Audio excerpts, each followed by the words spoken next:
You guys ready for that? Oh. Rosie, are we recording? No. Okay, that's what I was waiting for. Okay, it's 7 o'clock roughly, and to call the Common Council meeting to order, let's say the Pledge of Allegiance. I pledge allegiance to the flag of the United States of America, to the republic for which it stands, one nation, under God, indivisible, with liberty and justice for all.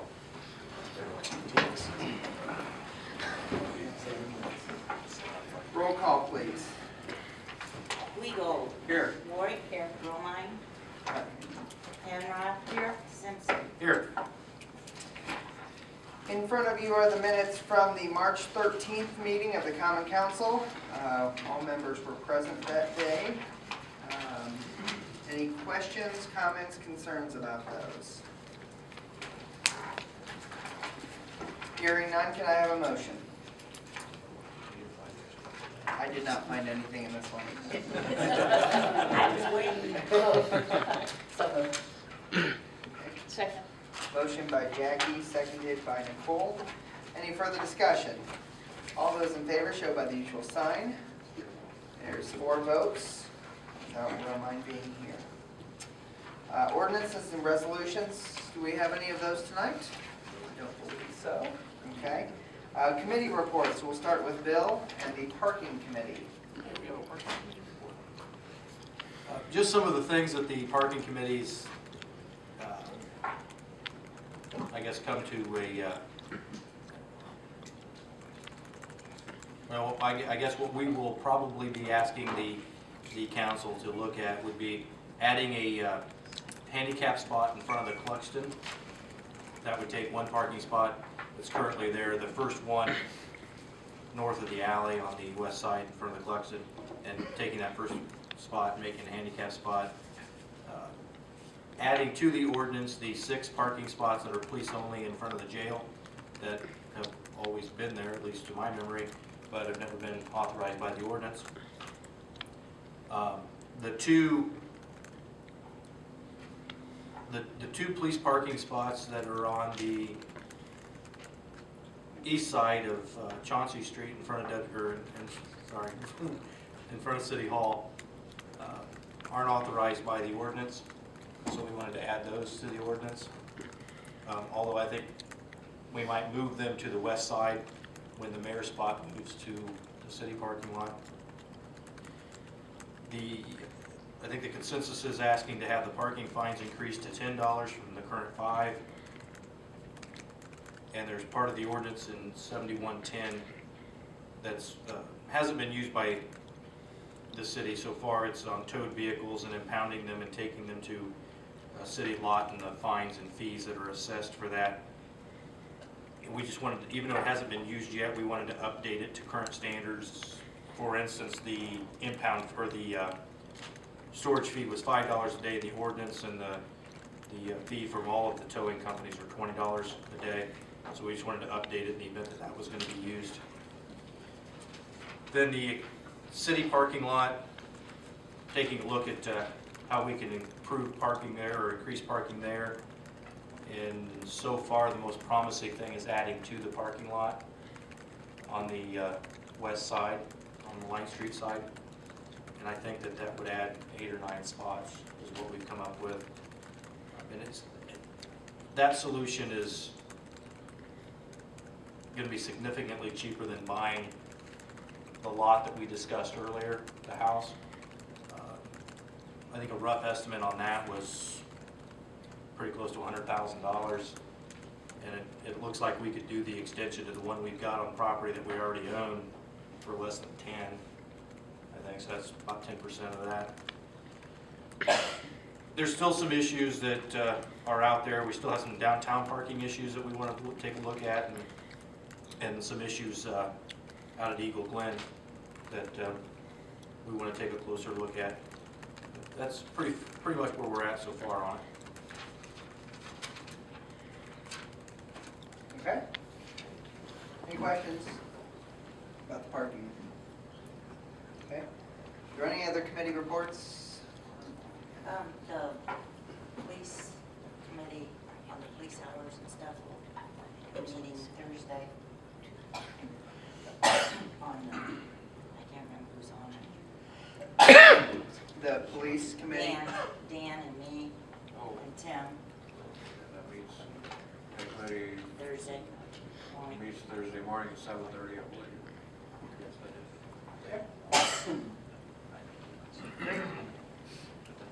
Look forward to hearing from you guys what you guys talking about and deciding. Great. Okay, other things that we have. I promise we'll start beefing up this agenda soon. I promise. Just give me time. We brought something to the council for cemetery Oh, hours. yes, thank you. Appreciate that. Do you want to kind of report on what we talked about? And we'll have to put it in ordinance form, but yeah. Well, currently, there doesn't seem to be any restrictions to the hours that people can visit the cemetery. There seems to be some extracurricular activities going on after 11 o'clock at night or after, after it gets dark. So one of the things, when the police officers go out to take care of the situation, there's no wording in place to put teeth into the fact that you need to leave. So what we were looking at is possibly making a visitation to the cemetery between 5 a.m. in the morning to 11 o'clock at night. And then that way it references the same hours as the park. Currently there isn't anything in place for fines or, it's just saying, hey, you're not allowed to be here during those times. So I think we're going to be putting it into an ordinance to recommend to the council that we use those hours as a time period of being allowed to be at those locations. So that will be an ordinance that will,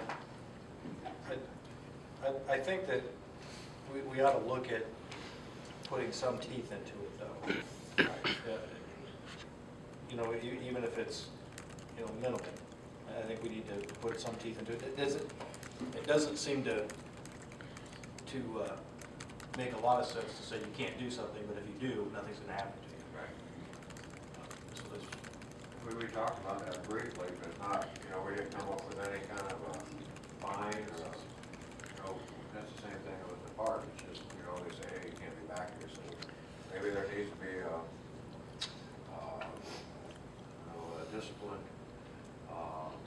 factor involved, I suppose, with what's going on. and I think as we go down that road, and as we craft those ordinances, obviously going alongside with Marcia and talking with her about maybe some suggestions that she has in regards to putting some enforcement to that, I think would be very important, and that that I think that's probably the route we need to go.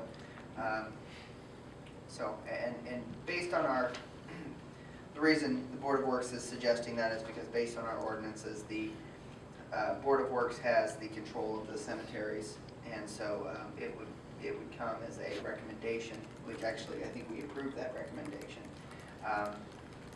for the council to pass an ordinance that does that exact thing. So, so I don't know if Dan or Bill or a combination of both want to kind of take that on as an ordinance and talk with Marcia about that. It's kind of however you guys want to talk about that and figure that out. Then hopefully maybe we could start getting that, maybe get it on the next agenda. I'd love to be able to do that if we can put Marcia to the test there. so we have something on the agenda. Well, that'd be fun, 2 ordinances to discuss. It may have we may have to take a little time for Marcia's schedule, but we'll see what we can do. That won't be a problem for me to do, as long as I know what you want to do penalty-wise. And does Chief need to be involved in that discussion in some way, shape, or form? I would think that would be appropriate. Okay. Very good. Any further discussion on anything else before we go to department reports? Dan? Okay. I guess I do have one thing. Yeah. That's, I've received another complaint, and this has been 5 or 6 in the last,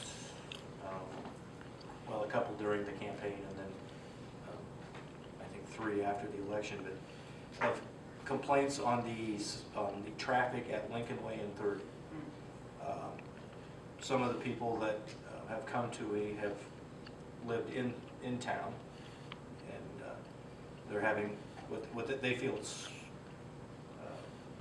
dangerous crossing that intersection when they're crossing US 30 or turning onto the US 30. The most recent one actually lived outside of town, I think, but was currently getting ready to move inside town. That was just last week that talked to me about it. So I think it's appropriate that we take a look and see what the traffic situation is in that intersection, and maybe if we can get some accident information from the police department and see what historically what's happened at that intersection, and maybe get the Department of Transportation involved in finding a solution to the grievances there. Right. Yes. I think if anybody can appreciate that intersection, I think someone who grew up on the corner of that intersection, I can tell you how many times we were awakened to the sound of crashing metal. So. Well, it's a state intersection, right, for the most part? Yeah. So yeah, and I agree. I think putting the facts together and the information, because obviously that is another entrance into our city that you know has definitely been dangerous over the years. And I think part of that is clearing, as we've talked about, is making sure there's an understanding from the residents as to how people turn. But furthermore, just the way in which it's angled causes a lot of the problems itself. So. And I think the DOT would be a good partner in that, because they have engineers that I'm sure understand those concepts better than I do. But I think we'll need that information if we can put it together. What would be the procedure then of contacting them? Well, we could do it multiple ways. I mean, I think that probably getting the information together obviously is the first step. We probably could pass a sense, if you will, a sense of the council, sense of the city is, you know, that this is an intersection that has issues that we would like the Department of Transportation to take a look at. I think that would be a fair way to go about doing it. Can't promise that it will be, that it'll go anywhere at NDOT, but we hope that it does, since obviously the council maybe or maybe not feel that sense. So go ahead. Well, if we can get the information from the police department in a timely manner, then we could have it on the agenda for next month and try to, is that safe to say? What are you gonna have on the agenda? It's basically for us to express the sense of the city that this is an area that NDOT needs to look at for safety reasons, for the safety of our citizens. Absolutely. And we probably can work on the language of that. I don't know how Marcia, do you have a suggestion on how maybe we should put that together? That maybe. You mean in a letter form to them? Well, yeah. I mean, Sure. basically, just it's a way in which we can express the sense of the city. Yeah, we could, at our meeting, we could. Okay. If the council would allow that, we're meeting Thursday. Yeah. So we could. Is that okay if Marcia and I kind of come up with something? Bill, you and I can kind of chat ahead of time, and I can. Well, Yeah. Sure. A citizen wrote a letter to Okay. asking for a speed reduction between 90 and 205 and no jake brakes. Oh, okay. Supposedly a study was done and came back with a letter, that's probably not going to happen. Oh, okay. We kind of thought, you know, with the no jake brakes, I know my neighborhood, they're quite loud at night, and it seems that Warsaw seems to have a no jake brake sign up. I mean, Yeah. sign, that's what Right. to do, but that resident, I know the resident was turned down, so I don't know if he's a bigger body to take a look at that, or Well. as far as Yeah. us, but I know she was turned down for that. Okay. Well, Chief, I'm going to ask a question real quick. I've noticed that both the guardrails on the south side at the 205 and 30 intersection are damaged. Have we been having accidents there, or at least had? Because I noticed one side was damaged, and then like the next week another side was damaged. All three? Oh, But they were replaced today. Okay, well, I guess I'm just We have wondering. had inspections there recently, and if we need to, we can pull stats from Lincoln Way and 30, those crashes we've had there. I wonder if we should also pull the other intersections on US 30 and maybe compare all those to see Have some comparative analysis. what those numbers look like. Okay. And actually, the state should be able to, all those accident reports are done, they go into a system called ARIES, Right, and the state should be able to access all those and pull those up. And we can do that as well. yeah. I think sometimes leading the horse to water is probably a good plan too. But we can pull all those, and that way we kind of can compare intersection to intersection and see what we have there. Yeah. That Thank sounds you. like a good idea. Okay, great. Thanks everyone for that one. Appreciate that. Anything else before we go to the front?